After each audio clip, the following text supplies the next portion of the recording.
Again, my apologies. I think this is the second time I've done this. Did it in BRAC, but That's what I like about you, Dr. Bell.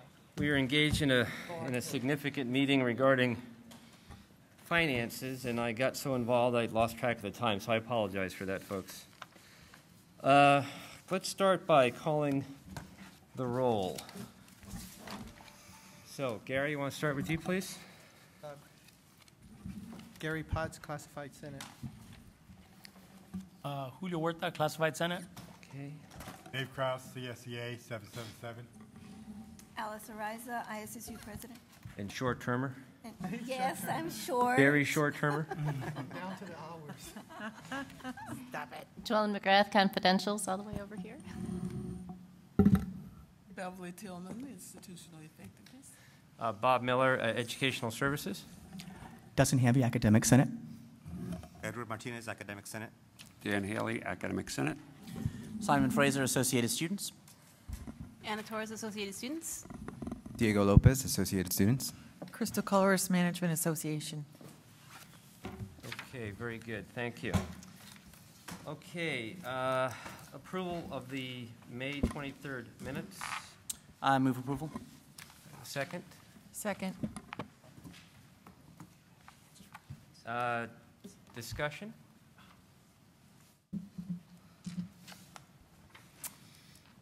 All those in favor signify by saying aye. Aye. Opposed? Abstentions? 2 abstentions. And we should stop for a second and welcome our 2 new students. Congratulations, folks. Again, Anna Torres. And what position do you have in the AS again? I'm sorry. I'm the Vice President for Internal Affairs. Welcome. And Diego Lopez, Diego. And what position do you have? Chief Justice of the Supreme Council. Oh, good. Thank you. Simon will be a hard act to follow, but I'm sure you can figure it out. Thank you. All right. Thank you, guys. Welcome. All right. We have an ethics check-in. And for our 2 new members of the council here, our students, it's our tradition, or it has been for the last year or so, for each one of the shared governance groups to have an ethics check-in. And usually what happens is they look at their bylaws or policies or what have you, and they present something and remind the group of the best way to comport our business, if you will, comport ourselves from an ethical perspective. So I'll ask the associate students to do that. Thank you. Sure. I'm actually not going to read from our bylaws or policies. Our ethics code is still in creation mode. I'm going to read a very small section of the press release that we published June 10th, 2012. Where ASPCC approved a resolution related to recent events. Obviously, we've seen a lot of student unrest on campus, a lot of it, a lot of disruption at Board of Trustees meetings. Our resolution expressed, in our resolution, we expressed concern over the way that public comment at the meeting was handled by both the board and the public. We've requested the Board of Trustees allow more time for public comment. We've also called upon community protesters to remain respectful and responsive to the needs of the Board of Trustees to handle matters required. The rest of the press release goes on to make several requests, actually, of shared governance, which will communicate at a later point. What we are going to do to implement this is act as best we can as intermediaries between all of the students on campus. We need to remember that we represent 30,000 students on this campus. There is a small group that is aware. There is a large group that is not aware. Everyone has diverse opinions on this campus, and we need to make sure that we are reflecting all of them. To that end, what we have done is we have instituted a plan to increase our direct presence and visibility. As many of you know, the police use the 411 trolley to sell parking passes the first week of classes, and then it goes dark. The associated students will be taking over that trolley for the 2nd to the 15th week to act as an area where students can get information, to get feedback. And so we can provide opportunities for students of all opinions to really reflect on what's going on and to tell us how we should be reflecting. And by opening communication, we hope to open communication directly with the student protesters to ensure that they can also protest peacefully and within their First Amendment rights, while also ensuring that everyone can do what they need to do to actually keep the college functioning and running, and so that meetings can still happen while the message isn't being diluted. It's a bit of a tricky one, but it's one that we are putting ourselves to over the summer period. Very good. Any comments about that? Any thoughts about that? I guess I'll just add that I think that's a wonderful idea. I think the notion of trying to help with better understanding and greater communication and providing a very easily found way of presenting your thoughts and your concerns and having it very visible right there in the middle of the quad is a great idea, and using that trolley in that way is a great idea. So congratulations. Thank you. And one thing I'm also going to point out is that the students on this campus right now get a myriad of information from a myriad of sources, and all of it conflicts. So our job is going to be this summer to really sort through all of the information we receive, so that when students have needs of information, they can come to us and we can tell them, well, we've collated and aggregated all of this information. Here is what we can tell you is the case as best as we can tell. That's going to be one of our big jobs. And the publicity, we're actually functioning our committee structures over summer, which we've never done before, because of this. And we're going to be ensuring our publicity committee works tirelessly to get all of the information and the facts out to as broad an audience as we can. Very good. Thank you. And on the note of ethics check-in, I would just point out we skipped public comment. Yeah, thank you. So let's go back to public I have comment. a question. Yes. Simon, would you be informing the students' parents as to what the publicity is on campus, you know, different items and things like that, since they are voting for representatives of the board? Well, that's a difficult question because students at this campus aren't always students with parents. They are parents themselves. We represent students, and our job is not to represent the students' parents or to other family members. Our job is to focus on the student themselves. Obviously, we are not averse to having information for parents of, say, incoming high school students and other lower age bracket students. So that's a good point, but our main focus is direct representation of the student as a whole, because when they come to the college, usually they are of age, they're of adult age, and we try to make sure that we remember that as well, so that we're communicating directly with the student affected as well. But that is a good point, and I will bring it up. All right, thank you. Before I go on to public comment, I did want to give Dustin a chance to, first of all, congratulate Dustin on his presidency, and because I guess your appointment has begun effective, or will begin July 1? Yes, Sunday. July 1. And do we have new representatives from the Academic Senate here? Yes, actually, the new Vice President Pinella is there, and the new Secretary, and the current Treasurer. They're all here. Okay, so they'll be coming to the next College Council meeting in their official capacity at that point. Yes, that's correct. Very good. Okay, so why don't we at this Bob, point? excuse me? Yes. We have new representatives for ISSU Union. We had a voting, and our new president is Julio Huerta. Potts is the treasurer. I'm sorry, who's treasurer? Potts is the treasurer. Very good. Thank you. Congratulations. Okay, so let's move to public comment. Go back up to public comment. Is there any member of the public who wishes to address the council? Okay, seeing none, I'll close the public comment. Vice President's report. I know that Vice President Cable will be talking to us about the under the Standing Committee regarding the Technology and Academic Computing Standing Committee. Vice President Bell, would you care to address the council anyway? We'll defer at the moment. Okay. So, and as far as educational services goes, there's a lot going on, but it's all relatively positive right now. The opening of the summer went relatively well. Is that right, Dr. Bell?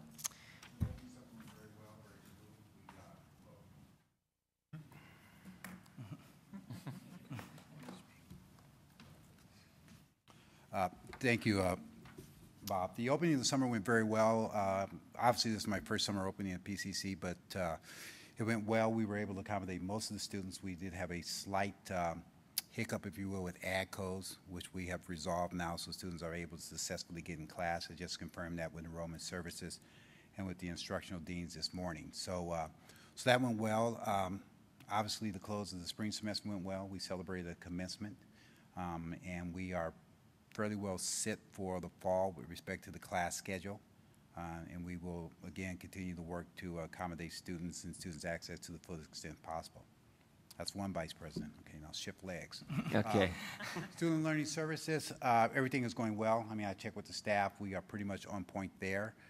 So again, there's not a great deal to report other than the fact that we closed our spring semester well. We opened our summer intersession well, and we are in place, I think, with solid planning for what we need to do in the fall.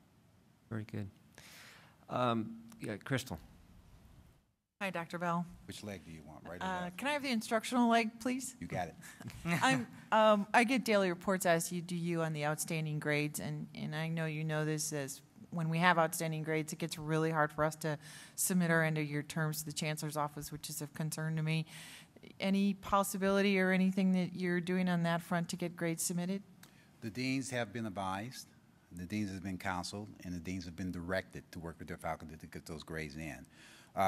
I have heard that there were a few incidents where faculty reported they submitted grades and again system errors, and Vice President Cable met with the deans today to support that. Those seem to be a lot more minimal than they were last semester. But yes, the deans are aware of it, and through them, hopefully, the faculty are aware of the importance of getting them, not only for the reporting capacity that you mentioned, Crystal, but also our obligation to make sure we get those grades uploaded to transcripts, so students who will need those transcripts to transfer actually have an official final transcript that represents all their coursework done to in the spring. So point well taken, and the deans have been informed. Thank you. Thanks. Anything else for Dr. Bell before he sits down? And thank you, sir. Oh, I did. Oh, Gary, yes. I just want to commend Dr. Bell. I'm part of the, well, I've been involved with the Division for Athletics and pathways, you know, the processes that you put together to allow pathways to give classes to the students. I want to commend you for that because they were able to register over 100 student athletes this past week. And so I want to thank you and appreciate that from the kinesiology and athletics department. Thank you, Gary. I appreciate those comments. Fortunately for me, two things. It works well because I didn't have anything to do with it. And I just happen to be the vice president who oversee that process. But that's really, you know, the admissions and record staff, the work that Michael does over in the athletic pathway in the zone. So it has a lot more to do with the sports staff than me. But I appreciate those comments, and I will definitely share it back with the staff. Thank you. And along those lines, we will be enrolling what will probably be a little bit over 1,000 students in the FYE program, which includes athletes, international, all of our incoming 12th grade students. It has been a wonderful joint effort between folks in the instruction area and the student services area, and you know, the Teaching and Learning Center, the outreach office, a number of admissions and records, a number of college resources have been brought to bear, and it looks like it's working very well. I agree. And when the new technology comes in, it'll work even better, which is which is my segue to Vice President Bell if he wants to say a few words. Oh. Cable. Yeah. Sorry, Vice President Cable. I'm going to defer now to Vice President Cable, and I'll let him take it. One more thing. Oh, yes. I don't think we can leave out of that discussion the importance of Dave Colley in working in scheduling and getting those pathway programs in place, because it was a ton of work for him, and he's done a great job. Yeah, and I think that's a really, and yourself and Cynthia and Dave and just a ton of people have worked incredibly hard on putting this all together. Yes. Very true. Okay. Thank you. Thank you.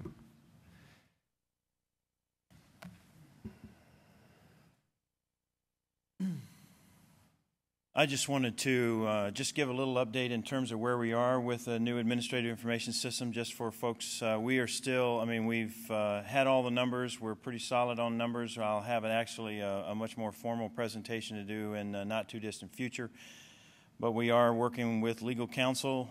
Their legal counsel and our legal counsel are all working through the T's and C's so that we can actually have a contract that we can bring. We were hoping to bring it to the July 18th board meeting. I think due to a new subcommittee now being formed by the board and some timing issues, it'll end up probably having to roll to the August.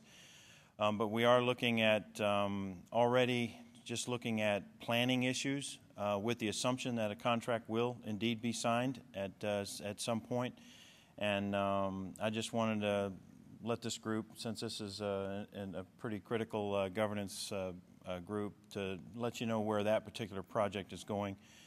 We have a whole host of other types of initiatives that are happening, particularly another contract that will be coming forward to the board will be People Admin, which is which will be an online job search applicant process where we can get out of the paper business. There's been a lot of paper that's floated every time we do a job search, and we've got a number of searches that are going to be coming down the pipe, so that's coming as well. I wanted to just make myself available if there are any questions anybody has about any type of technology initiative or facilities initiatives, since that's the other part of my job right now too. So, questions? Yes, sir. Just one. I know the Associated Students last year began approaching you over student a Pasadena email server for student access. What does it look like we are with that process? That has been actually beta tested. We actually created 50,000 email accounts to just as a private run. We think we're ready to roll out with that process in the fall. Part of the process, though, is we really need to work with student services and some of the administrative side of the house to make sure that we're all on the same page with respect to how it gets rolled out. But we're ready to go. It's really ready. Great. So I was kind of excited to hear about that. Actually, that was done maybe about 3 weeks ago, and in passing through my office, I get an update on that as we walk out. So that's coming. Great. Anything else? Thank you. Thank you. One of the reasons why Vice President Cable and I were both late for the meeting is we were actually working on the financing aspects of how we are going to support all of these technology upgrades on campus in light of our cash flow realities, which is probably a good opportunity for me to put on my acting VP of Administrative Services hat and just let the council know that through the efforts of a great many hardworking admin services staff and others on campus, we are doing fine. Fiscally, we are strong, and we are moving through the issues that we have. The cash flow issues that are referred to are really issues that tie more to the state's funding of us and the deferred revenue that we get, not because we do not have accrual income or monies due us. It's just the manner in which the monies is coming to us. But there's been a great deal of work done in the past few weeks as a result of our issue with Dr. Van Pelt and Dr. Hutchings, and to be honest with you, we're kind of beyond that now. We're beyond the fact the issues that they may or may not have been involved in. Right now, we're just moving forward with a number of things that we need to move forward with for the strength of this college. Again, it's been a very significant team effort, and it's really appreciated. And I know Vice President Cable, who has the responsibilities for facilities right now, I know would agree with me that the facilities team has just been stellar as we work our way through all this. So the college is strong and doing well, and there's good communication up and down the line here, and we'll continue that.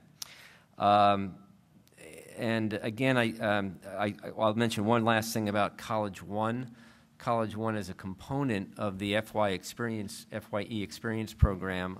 It is the career and academic preparation part of the first-year experience program. I believe there's something like 32 to 36 faculty who are engaged in that process right now, led by other faculty members. And it's remarkable to see the innovation and the things that are occurring now across this campus relative to teaching and learning.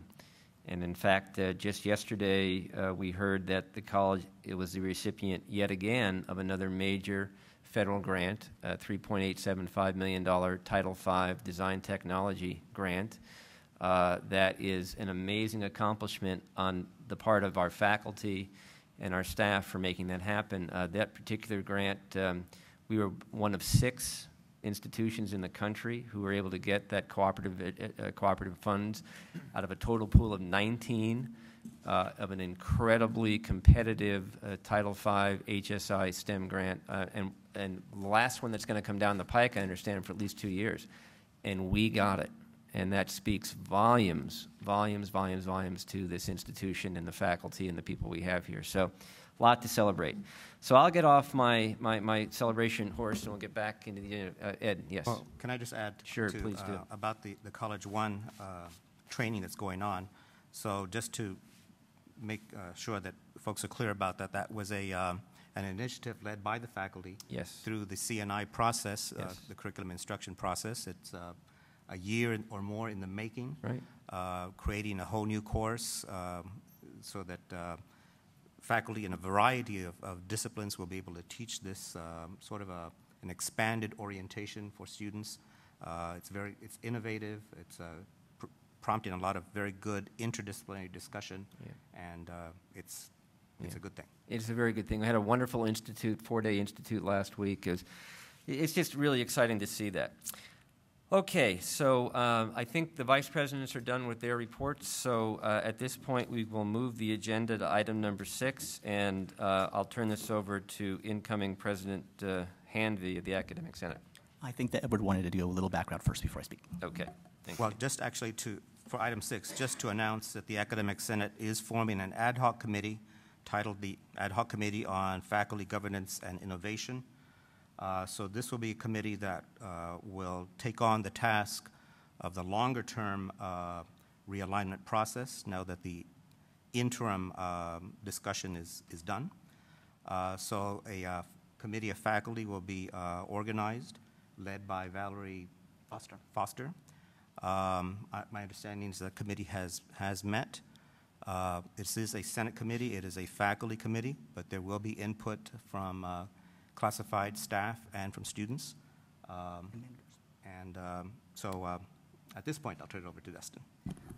Edward said basically all I was going to say. Penella, Jessica, and I attended a statewide Senate Leadership Institute about 2 weeks ago. It was in Temecula.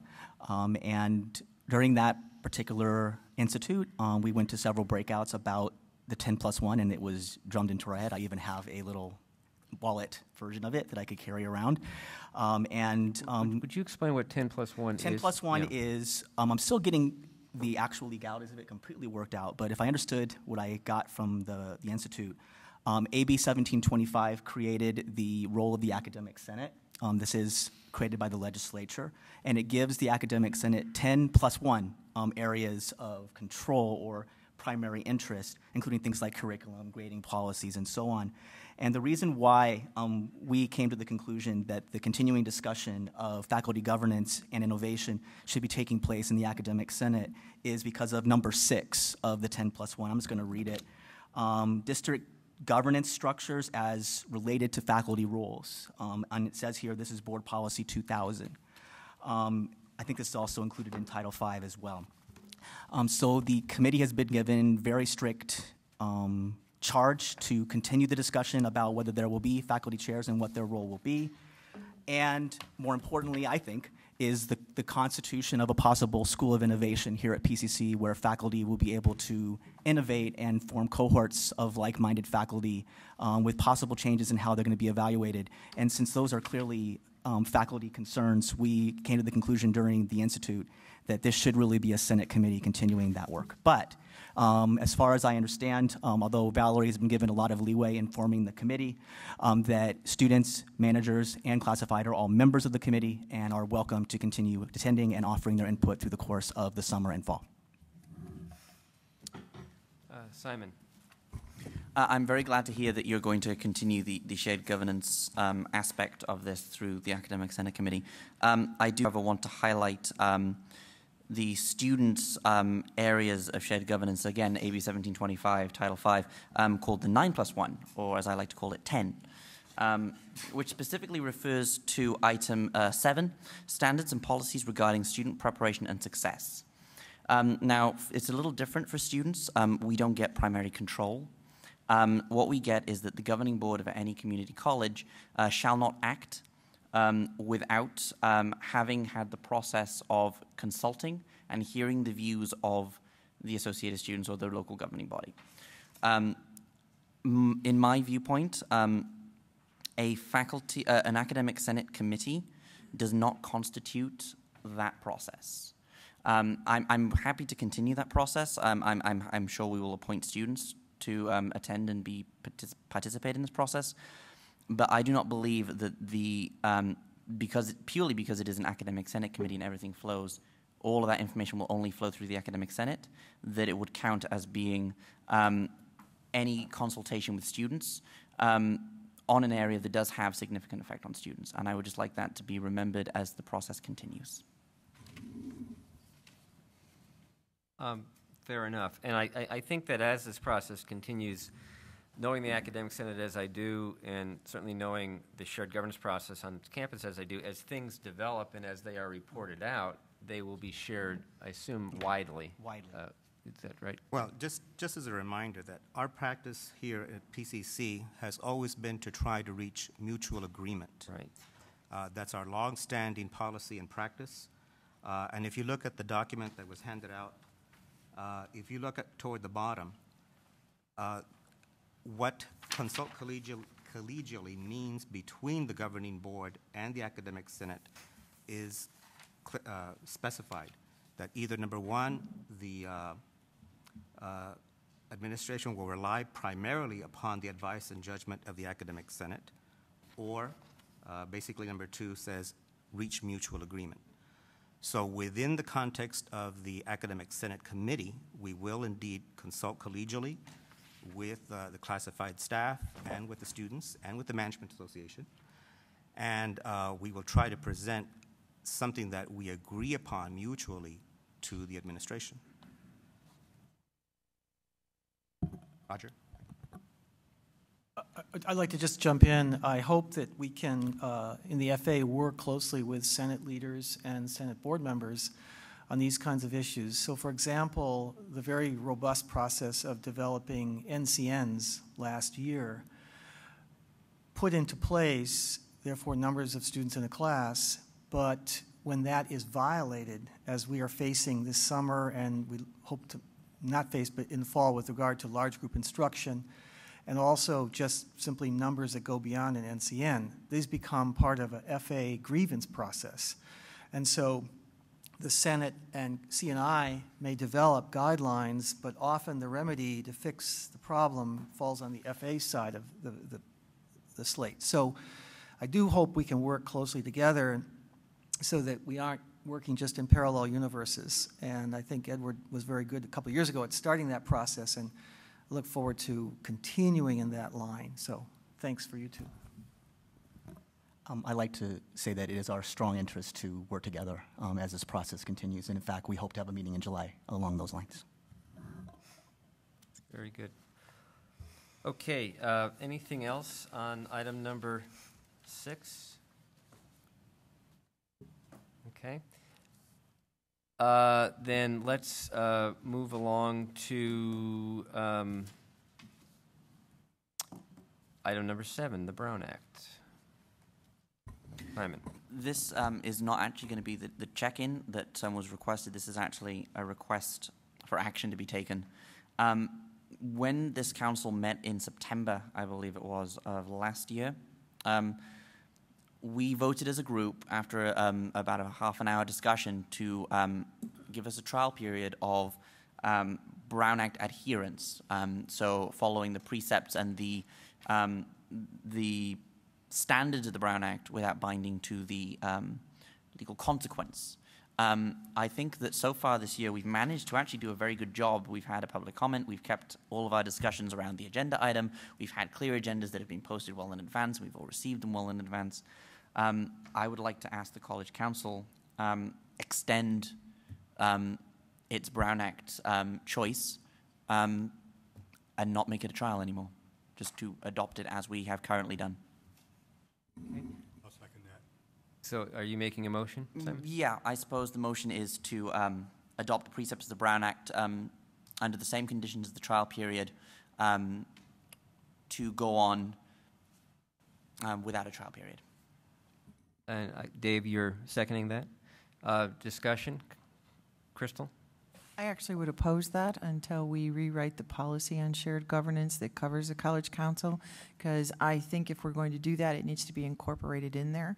That policy right now basically states that this group is only an advisory role to the president, and it's for just information only. So if we're going to take a formal process such as the Brown Act, I think we need to rewrite the policy first. And that sort of brings up the point, and I'll just mention it within the context of this discussion for now, before we get to the vote.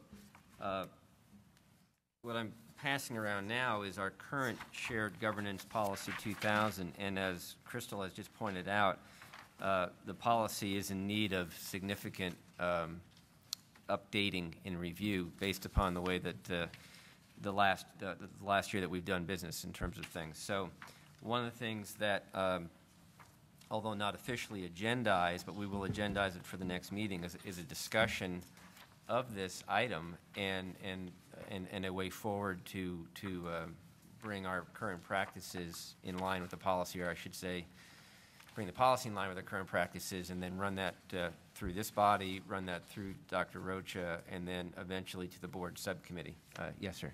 Dan. Bob, I think if we're going to discuss the future role of this committee, I think we should at least continue, for the time being, acting under the Brown Act. I would agree. And Simon, do you want to sort of amend your thing, maybe? You know what? I would be happy to amend it and put a time limit of until a new policy is put in place. And then, if we need to deal with it again separately, we can deal again with it separately after that. But hopefully, we won't have to. Is that acceptable to you, Dave? I was offering an amendment saying that I would to limit the period until a new policy is adopted. Well, that could be years from now. I mean, it could be. So at least we'd operate under the Brown Act. I'd just rather continue the Brown Act until further notice. Well, I think that's... Why put a sunset date on it? I believe what Simon is saying is that we can continue in this trial period until such time as we get the policy figured out, which will be a goal for next year, frankly. We really do need to get this thing updated, even for accreditation purposes, for no other purpose. We've got to get it updated. If you minus the word trial from your sentence, then that. So why don't you restate what you like to do? Essentially, to continue to operate under the precepts of the Brown Act as we currently have done until a new policy 2000 is adopted, at which point the discussion will be revisited. You comfortable with that? Further discussion on the motion? Roger. Yeah, I'd like to speak in favor of the motion. It seems like it's reasonable. It does seem like an awful lot of things around here are interim anyway, so so far this has worked. The Brown Act has worked, and it's been decent and a reasonable process, so I support the motion. I urge others to do so. Okay, very good. Further discussion? All those in favor signify by saying aye. Aye. Aye. Opposed? No. Abstentions? Okay, 1 no, 1 abstention, and the motion carries. Okay, I wanted to, well, let's go to item 8 first. Item 8, Standing Committee Report, Discussion with Possible Action. Vice President Cable would like to address us on the Technology and Academic Computing Standing Committee of our College Council. Hmm?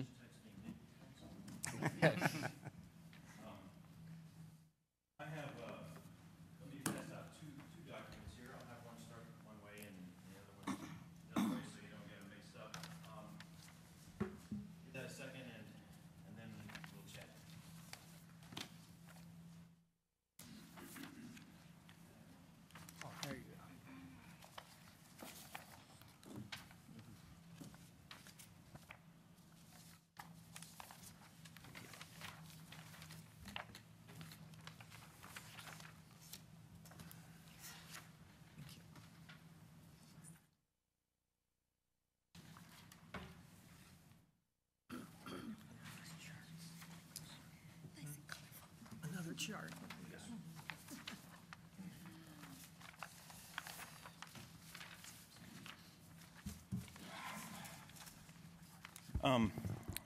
Thank you for the time today. I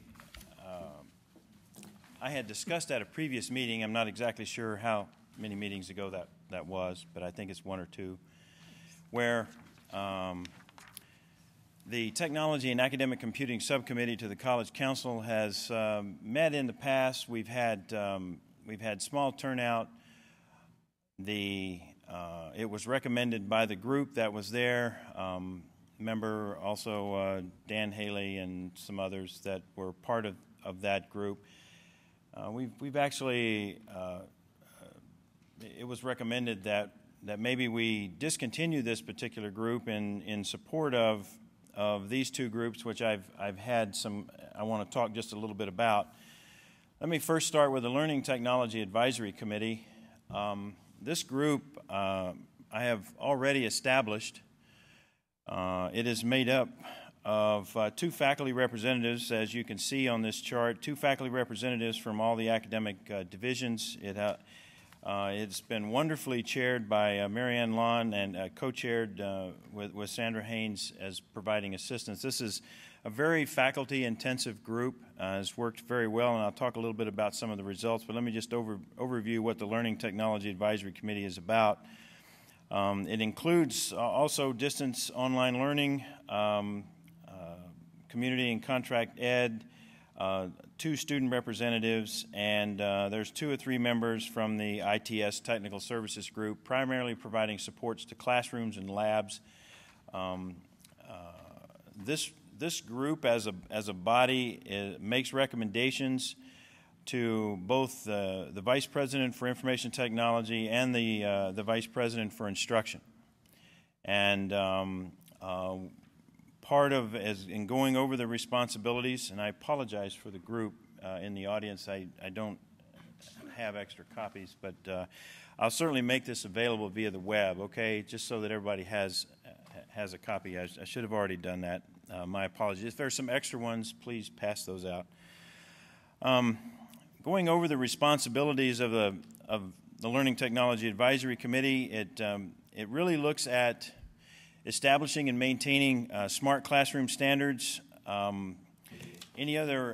making recommendations concerning priorities for the teaching and learning technology that is to be used. And by the way, it's not just computing.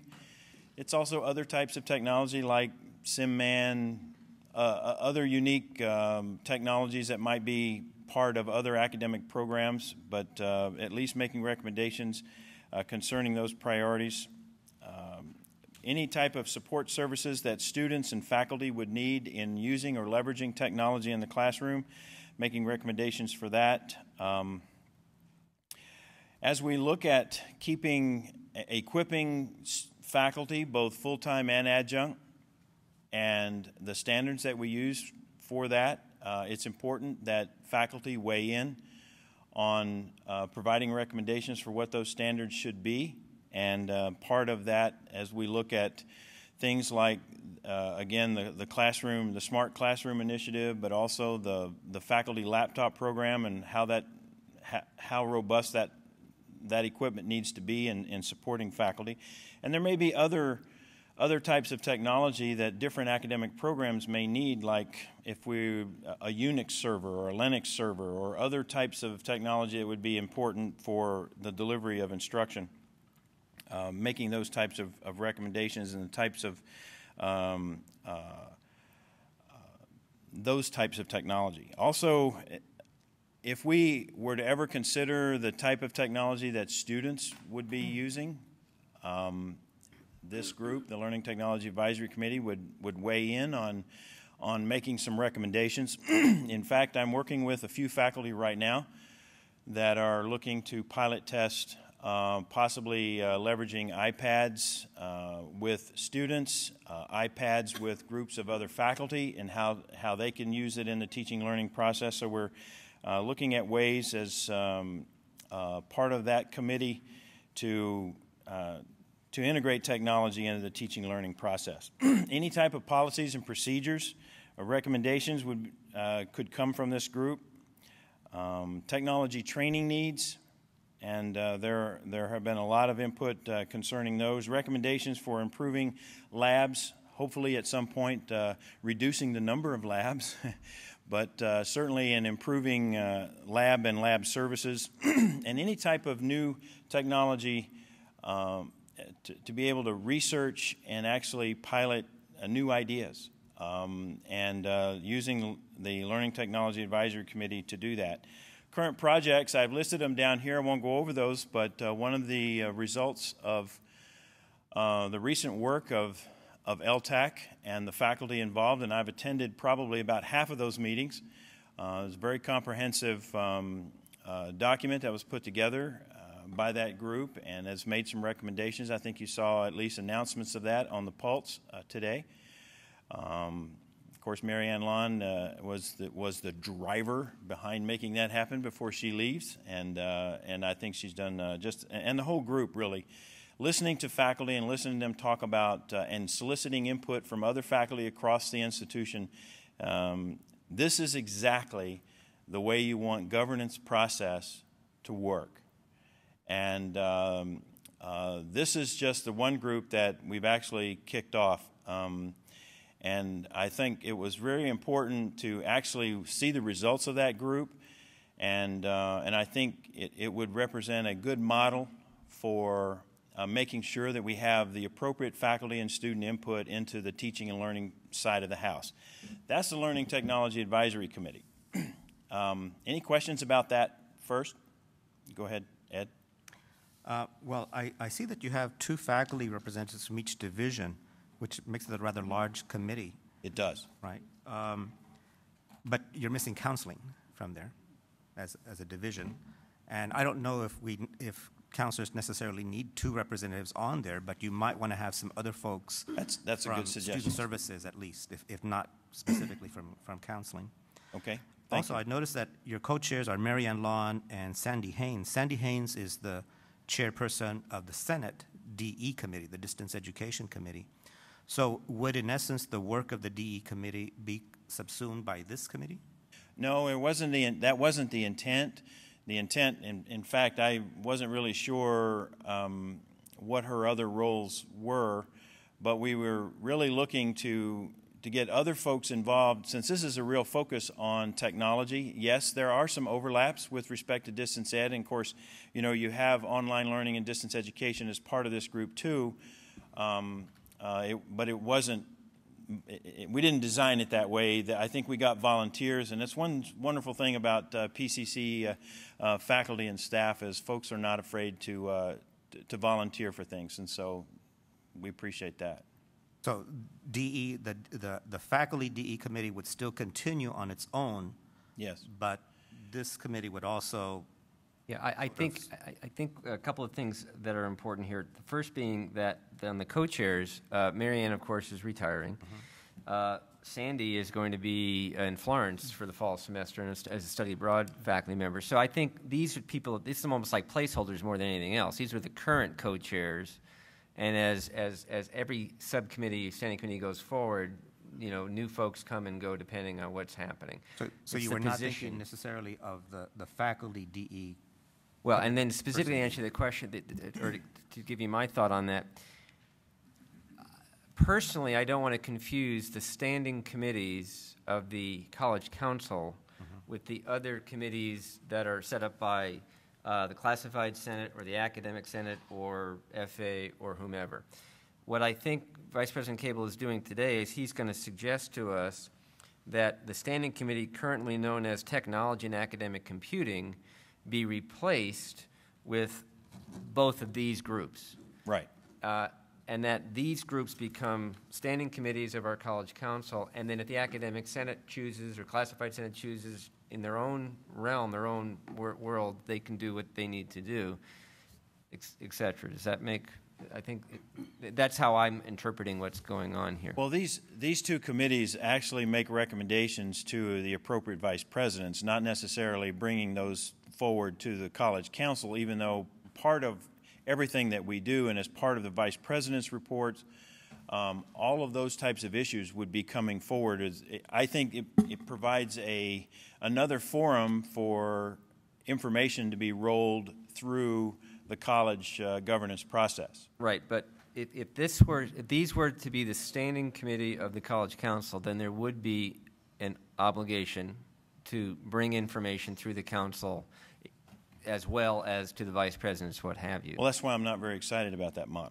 Okay, but that's I the was model actually we have looking the at that we would essentially eliminate the academic computing okay, so that's subcommittee, and these would actually be separate standing committees at the college, and that any of that input, just like the reports that we, I would bring forward, or even have Marianne. In fact, so whoever chaired that would actually be able to present any types of recommendations going forward. Of course, LTAC provides recommendations to both the Vice President for Instruction and the Vice President for Information Technology. So then, for clarity's sake, your recommendation is that this standing committee, Technology Academic Computing, be sunsetted as a standing committee of the College Council, or go Yes, away. that's it. And that it be replaced with the LTAC and the ATAC committees reporting as you see on these charts.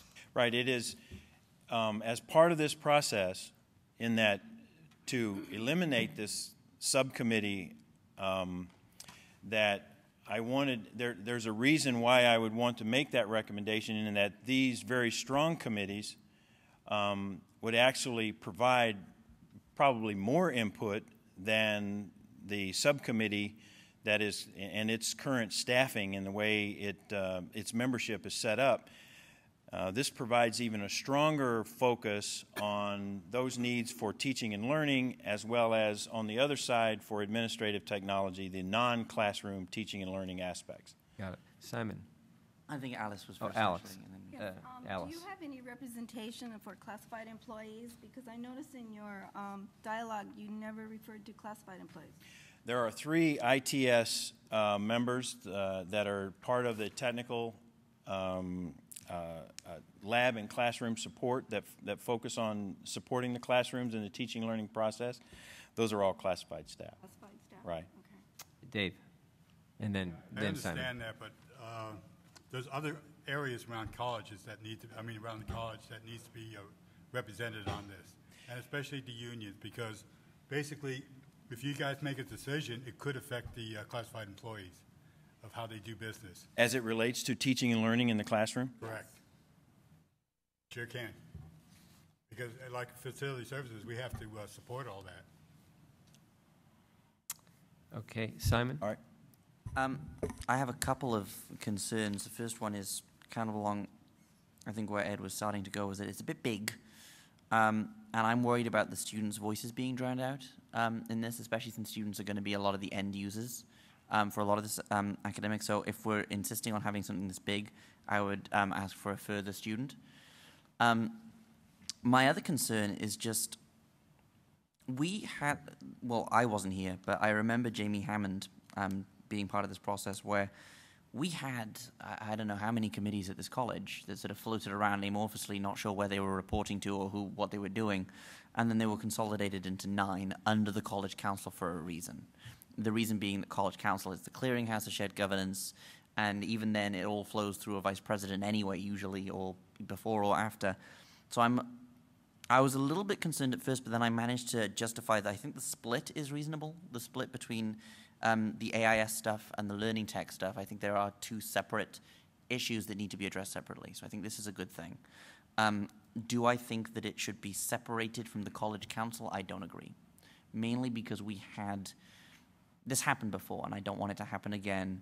And I don't want us to have to go through a giant consolidation process again where we don't know where all of these committees are reporting to, and we're risking information not flowing through to where it should be through the shared governance reps. So I think the split is reasonable because there is enough bulk of meat for both. I think it should remain under College Council. And I think we should be wary about splitting the other ones because this is probably the only area I can see it working. Okay. Can I go through the other one just as a matter of balance here, since we spent a lot of time on faculty? The other committee, the Administrative Technology Advisory Committee, is, as you can see by this, is really made up, comprised essentially of about 12 teams. One of the teams, for instance, the Web Advisory Team, we already have working. In fact, on that one team alone, there are 3 individuals that tri-chair, if you will, that committee or that team, and there's approximately 20-some people that participate in web-related discussions. As we begin to implement our administrative information system, this group, this Administrative Technology Advisory Committee, is really the get applications and technology implemented team that makes all that happen. And it's not just something that happens during the implementation, but it also is involved in ongoing caring and feeding of anything that is non-instructional, non-classroom related technology. In other words, that either directly or indirectly touches our administrative information system actually flows through this committee. And it, as I've shown you the types of teams that would be established. I do have TBD in there right now, in the fact that we are within weeks of finalizing a contract. I will now begin to start asking for point leads from each of the vice presidents that are going to actually lead these teams, and that there will be numerous memberships within each of these teams that will ebb and flow based on the type of implementation that happens. I think that this is different. This is a different kind of committee. I want you to know that when they walk away, they go do work. They make things happen, and they come back for the next meeting. And in fact, what are you saying, Dwayne? That most of the committees don't do any work? I'm kidding. I'm kidding. I know. It's makes me sneeze. So that, in fact, in the beginning, this group will probably meet once a week. These are folks that are responsible, like in HR, there would be somebody on point responsible for implementation of various aspects of what needs to happen in Human Resources Office. So there will no doubt be ad hoc groups created to address certain issues, and then they'll go away. Depends on the type of technology that's needed. Let's take, for instance, let's say we didn't have an online catalog, Dave. If we didn't have an online catalog, we would have to go out and acquire an application for an online catalog. We would have to integrate that. We'd have to test that, work through that. This group would be responsible for taking a look at the various options that we would actually use, and then select or make a recommendation in terms of what that option should be, and then be responsible for actually implementing it. So that's part of what this group is about. This is a very different committee than you typically have. This is really about implementation and the care and feeding of our administrative information system. I'm not going to go down through and read the responsibilities. I think you folks can do that, but anything that directly or indirectly touches our administrative information system will be part of this group's responsibility. Yes? Is there a reason why you don't have classified here at the bottom, where you have faculty and student representation? Most of the staff that comprise all of these teams are classified staff. When you talk about the weighting of the Learning Technology Advisory Committee with mostly faculty, with some classified and some student involvement, this one is heavily weighted on classified and management personnel at the college, and will involve them at all levels of this integration. Again, with some student, and Simon, if we want to strengthen that somehow, I would love to have more input from students as part of both of these groups. But, and again, now the faculty side of this is not as large, as you can see the balancing effect of these two groups. Yes, Simon, you had your hand up. I think the student membership on this is fine, given the size of the committee. Cool. I don't think that... I'm good with that. I don't think we need to worry about these teams. I think that's going to be solved within each division and how that gets set up. I still don't see a reason why this ATAC needs to be extricated from the College Council process. Okay, understand. That's it.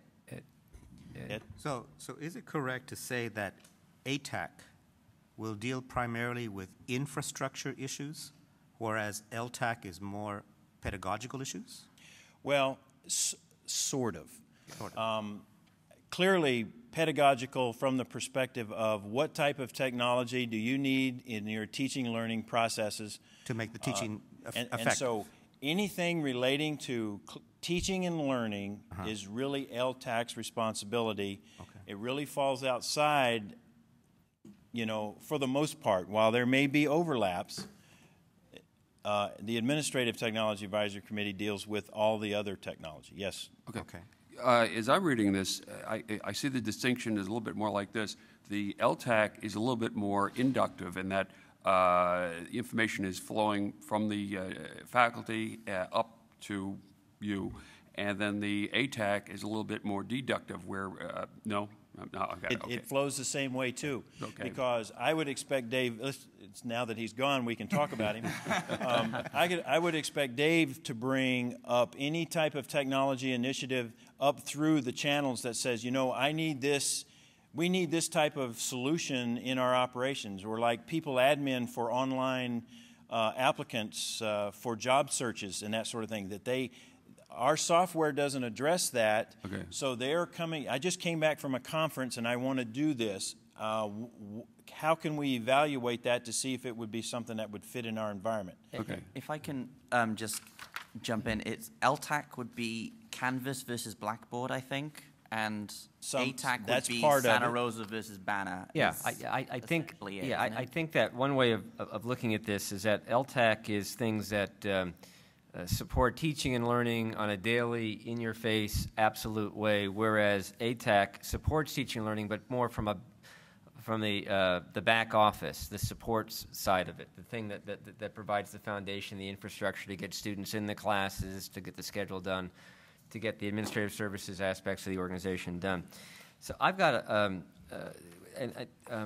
so under the term student services under the ATAC, that I'm assuming includes our enrollment management aspects and those types of things that are. It can because I see missing there is Dave Colley and the scheduling and the educational services things, but student services is the broad umbrella of how do we actually get the content to the students to take advantage of. I will lay you odds that there will be other teams that will be created in addition to these teams that are listed here. I just didn't want to go to such exhaustive measures. Right, and that's so. Now, on another, to kind of maybe bridge the concern about college council versus not college council. I mean, what I see here is two working in the trenches, in the weeds committees that both of them on a regular basis will meet and will be highly engaged in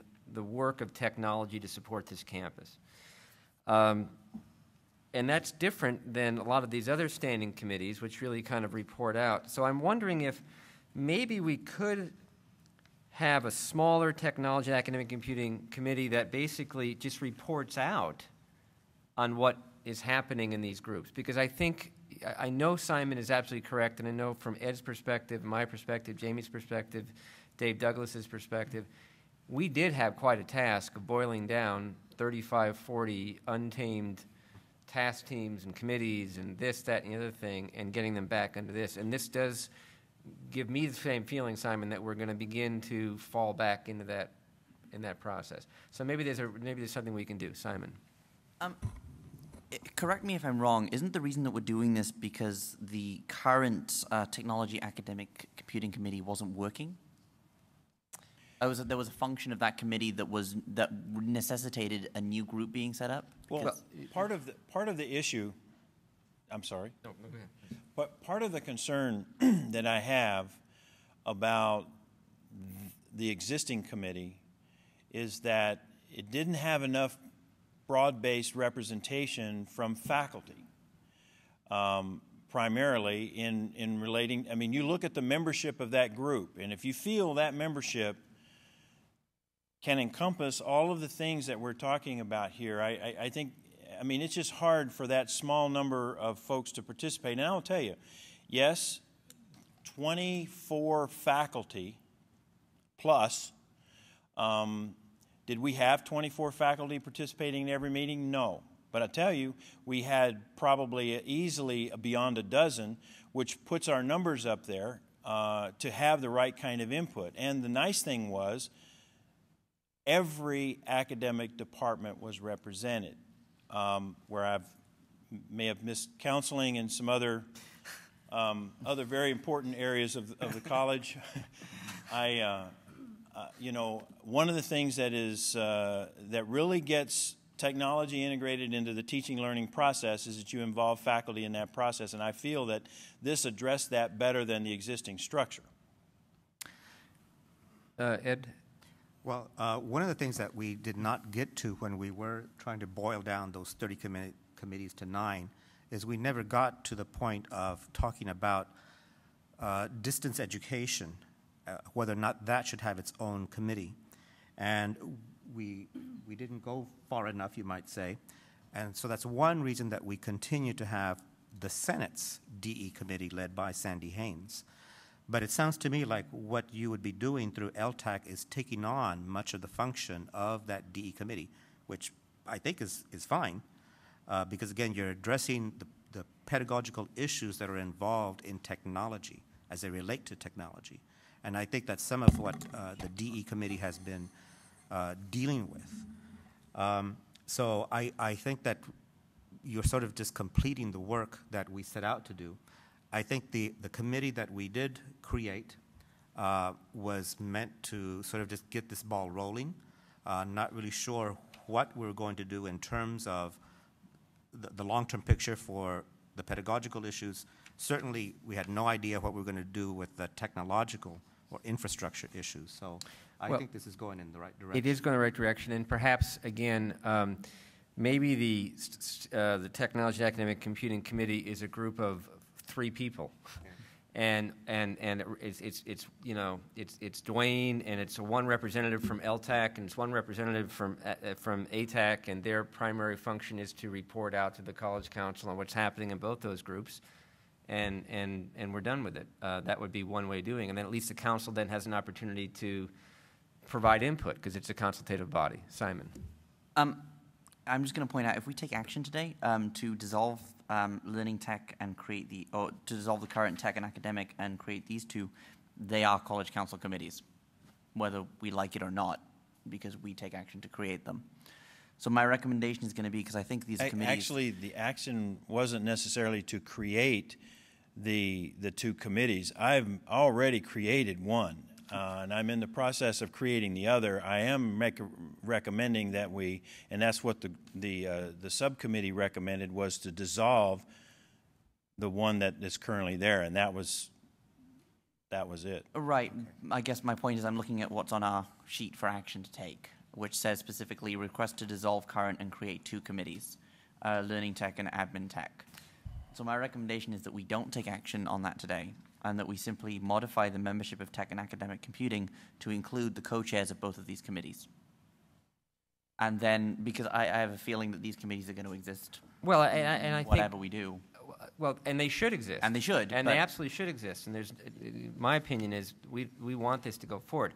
So, but I don't know if we have to take any action today. We can certainly just think about what we said, and, you know, Dwayne can consider what he's heard and maybe come back with another thought about how we could make it work within our existing structure, and then the council could consider that. And I do want to point out that in the current Technology and Academic Computing Standing Committee, that has a co-chair model, with Dwayne being one of the co-chairs. The other one, the faculty co-chair, is Mark Sakata, and he resigned from that position a few months ago. We have not replaced him. So that committee is indeed ripe for change. Yeah. Okay. And on this side of the table, so I think Gary and then Dave. And okay, sorry, Dave. Yeah, I do have a problem with trying to do like ad tech to be announced. I mean, these could all be managers and no staff. So I got a problem there. Also, I don't see facility services there. I mean, we're starting to go into computerized systems right now that we really need to be a part of any committee there. And I also, I'm with Simon. I think this thing needs to be pulled, and brought back. Okay. I want to let Roger, then I've got a comment. I am definitely not a technology expert, and I would want to take this to the FA Leadership Board for some feedback and from others. And because it seems like quite a large decision, especially because so much funding is involved. It's my understanding we're talking millions of dollars being spent in a variety of ways. And I'm a little nervous, and I heard what you said, Dwayne, it was very good that faculty were well represented. On the ATEC committee, though, ATEC, right? There's only 2 faculty. It does seem to me it's good when faculty know how the money's been spent, where it's been spent, and so forth, even if it's not directly in their classroom. So I would like to also hold off on this just to sort out some of the details and get some feedback from my people. And I want to add, if I may, Dwayne, that as the acting Vice President of Administrative Services as well as the Vice President of Educational Services, the work of the institution needs to go on. And you as the Vice President of Information Technology have 2 very important responsibilities here. One's on the admin side of the house, the other one's on the teaching and learning side of the house. And this body should not stop you from doing whatever you think needs to be done. You've now heard some of the concerns. You can consider that. You can work that through. But we're not suggesting, at least I'm not suggesting, that you should stop in any way, shape, or form with the work that you need to do to move forward on the AIS and pull all these work groups together to implement it. So that's Bob Miller speaking in my professional capacity here at the college. But I think we can table this. I think we've had a good discussion. I think we can re-agendize it and bring it back for the next meeting. I think it's a perfectly sound move. I mean, there's issues and clarity that needs to happen. I'd certainly be glad to come back at another meeting, since I'm on the agenda usually anyway. Absolutely. Alice? Well, I would also like to table it because I'd like to make sure that classified is represented on this very well. Okay. Dave? Also, when we bring it back, I'd like to know if these are going to be standing committees of this body or not. I think it's a discussion. I think we've had a discussion today. Everybody's heard, and we put thoughts on the table, and we'll continue the discussion at the next time we address it. Anything else on this topic before we move the agenda? Okay. Thank you all very much. Appreciate it. Yes, thank you very much, Vice President Cable. Let me, the first item 7 was crossed out, alignment interim plan, and I wanted to just provide a brief explanation. This has been discussed with other members of the council who questioned it. It was pulled. I originally put it on the agenda because I thought it might be appropriate to have further discussion. And then on further consideration, and in consulting with Simon and Ed and a couple of others, I decided that it would be inappropriate to bring it back to the council. The council had voted. The council had voted very clearly and very distinctly on what its position was on that. And as an advisory group to the president, we did our consultative thing. We consulted, and we rendered our consultation to the president. So on second thought, I determined that we should pull it, and so I pulled it, and that's why the agenda has been revised. Okay. Announcements. Does anybody have any announcements around the table here? Gary? Julio? No. Dave? Alice? Roger? Okay. Okay. Oh, just yes, sir. All of the committees, the term for student representatives has expired.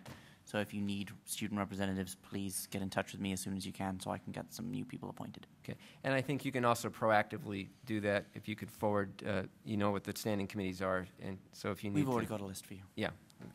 Forward them to Beverly. That would be really appreciated.